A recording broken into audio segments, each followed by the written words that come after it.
Hello YouTube and all ships at sea. This is Steven the Mini Scratcher bringing you another high quality video production. Thank you very much. Alright, I haven't posted a video in a while, and it's because I've been busy doing what, you may ask. And well, you may ask. Yes, I've been doing proof of concept pieces, aka test pieces, for the terrain portion of my build. Basically, I've just been collecting so much material for terrain and what have you that I just got in a hurry to start using it. And I thought that, maybe I should do some test pieces before I commit my terrain stuff to my full project. So I did a couple pieces to see, where I stood and what kind of stuff I was going to have to do before it was over with. So this piece here is my first piece, my first test piece. I don't know how well you can see a lot of this. Let me bring it in a little closer here. There's a lot of really cool elements in here. At least I think they're cool. That's just me.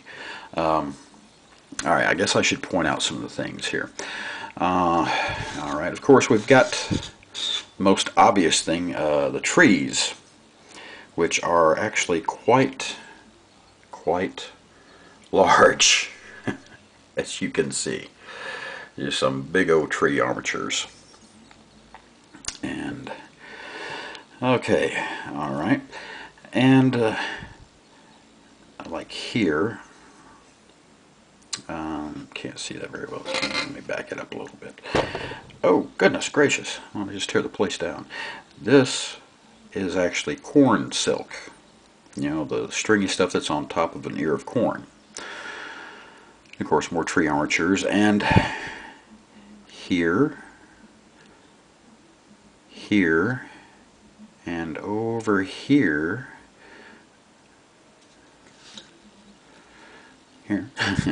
we've got my shrubberies I'm quite proud of that were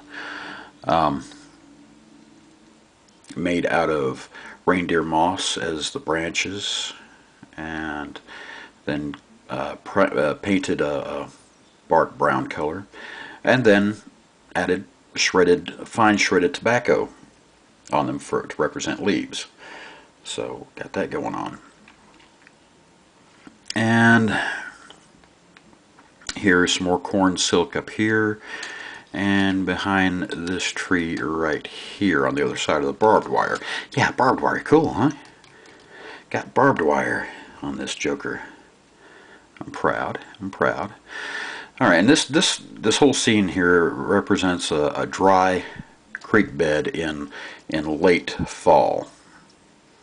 I've got some gravel, fairly big chunks of gravel here to use as boulders and rocks, and they're covered in moss.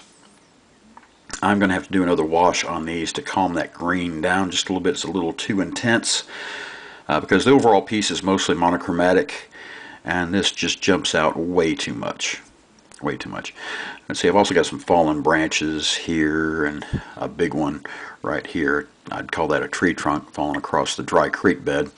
We got some greenery in the creek, growing in the creek bed, and some dried out vegetation here. And this is actually what's called Excelsior, which is it's a form of wood product. I'm not sure if it's how it's done, if it's just shredded or whatever, but it comes in like a stringy form. You've probably seen it in like Easter baskets or what, but it's usually dyed green. But it's called Excelsior, and some brands are called Excelsior Moss, but it has nothing to do with moss. It's not any kind of moss, really. Alright, and let's see what else. Of course, I've got my leaf litter.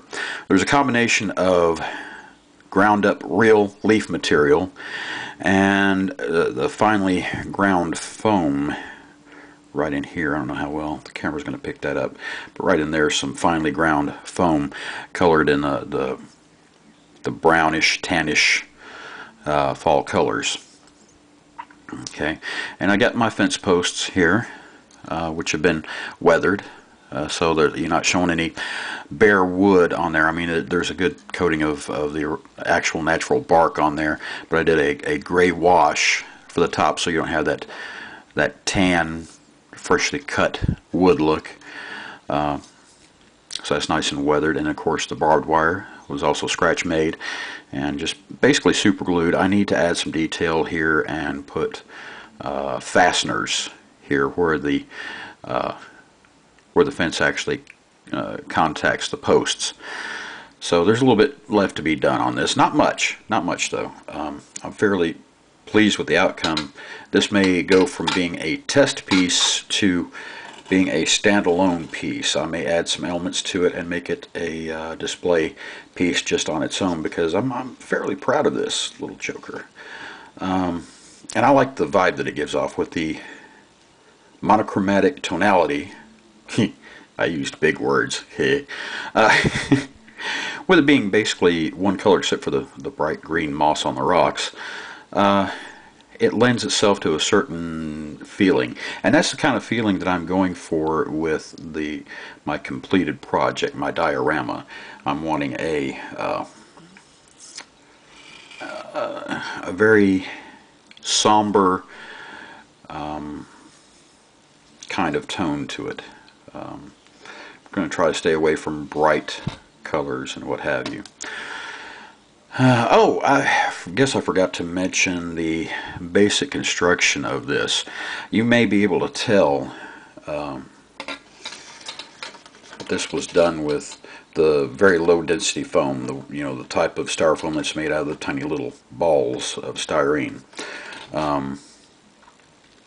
It was just basically layered and cut, and not really cut so much as I just broke chunks off.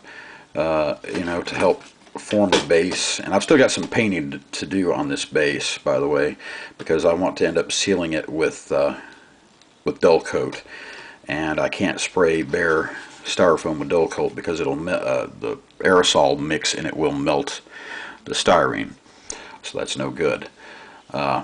Anyway, I layered on the chunks of styrene, and then I took DOS air dry clay and help smooth out the contours. There, I've got this, you see where it dips down here. Let's see if I can get a better angle on that, to the dry crepe bed here, and then goes back up on this side, but this ridge is still higher. That gives it some, I think, some interesting texture and terrain qualities. So I was very pleased with that. So just a light layer of DOS air dry clay over top of the styrene, of the styrofoam, and then a layer of earth brown paint over the top of that once that dried, and I just basically poked holes in it to put my trees in, and it just layered from there.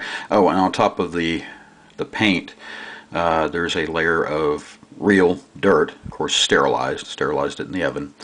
That was glued down, and then followed my big elements, the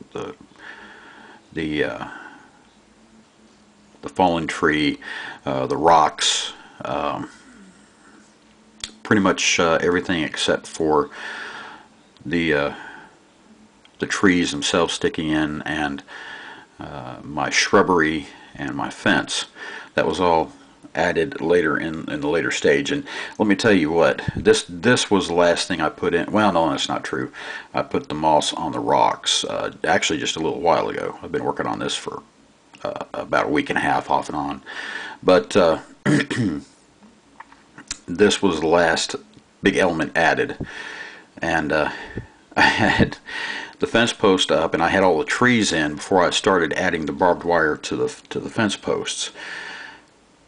I wish I had done that before I put the trees in, because it was a mess with tweezers and a lot of cursing and pleas to a higher power to help me get this done. So, but anyway, I think it's a pretty cool overall effect. I have to say I'm fairly happy with the outcome. Like I said, enough so that I'm considering making this a standalone display by itself, add a couple more elements in it, you know, something to draw a little more interest. But I think it's got a good overall feel to it, in my opinion. So, then again, I could be wrong. Who knows? Oh, that's creepy sounding. The branches scraping against my foam board there. But, yeah. I've been looking for an excuse to use this barbed wire. I've had this barbed wire made for, 4 months now. So, I was looking for an excuse to use it. And these test pieces were, the best way to do that. For me, anyway. So there we have it. And, let me know what you think about it in the comments. All right, and we're going to move on to the next little proof of concept piece. Let me get this out of the way before I hurt somebody or hurt myself. There's nobody else here but me. So, yeah. Okay. All right, and here's my next little piece. I wanted to do a something with a low rock wall. So this is what I've done. Let me adjust the camera here just a wee bit. Just a wee bit. There we go. There we go. Yeah. It's a nice little tiny piece there. And of course you can see where I use the same technique with the low density styrofoam. And over the top of that, a layer of DOS air dry clay, followed by a layer of actual real dirt. Okay. And, well, actually, before I put the real dirt in, I actually added the gravel. The rock wall is made out of gravel that my good wife was kind enough to bring home for me from her place of work, where they have a gravel parking lot, and there are just huge amounts of varying sizes of gravel there. So I used some of the bigger pieces to make this rock wall. Originally, when I put it in, it was just glued in with white glue. PVA is a temporary measure. That that was not going to be a permanent thing. I knew it was just a temporary stopgap, because I would not recommend using PVA to permanently glue something like rock or gravel. Well, rock. You can do it for gravel. It's small enough, but for like bigger rocks like this, I would recommend something else. And I did go to something else. I turned to something else. I turned to, stand by, coffee. Oh yeah. I got grout, just tile grout, non-sanded tile grout. And so once the rocks were applied in the basic shape that I wanted, and pressed into the air dry clay and everything dried nicely, I came back in with the tile grout and grouted it up all nice and neat. I want this to look like it's been here forever, of course. I wanted some age to it. You can see where I did a little bit of weathering. I may have gotten a little carried away with the dry brushing, sure, but that does happen. Let me play with the lights here for a second. Nah, it doesn't really show quite enough. Maybe if I put a non-direct light, if that might help. Yeah, it helps with the contrast a little bit, I guess. Alright, and once I got the grout on there and it dried nicely, I came back in and built up the sides of the bottom of the wall, where it's moss. It's supposed to be moss there growing up the side of the wall. And I need more light. I need a lighting expert to work with me here. And I always take these out in the sunlight once I'm nearing completion to see what else needs to be done to them, because sunlight will not lie to you. Trust me. Okay. Alright, where was I? Oh yes, after I got the rocks put in on a relatively, and you can see there's a little bit more moss growing up the side of the wall on this side. I don't know if you can tell or not, but yeah, I like the look of it. I think it's pretty cool. Let's see here. Yeah, and I tucked moss in and did some some washes, not as much dry brushing, but more washes on the mossy part of the wall. On the top where the rock is more bare is where I did most of my dry brushing, as you can probably tell. So, yeah. Yeah, a lot of dry brushing there. Yeah, sometimes I get carried away. You know, what can I say?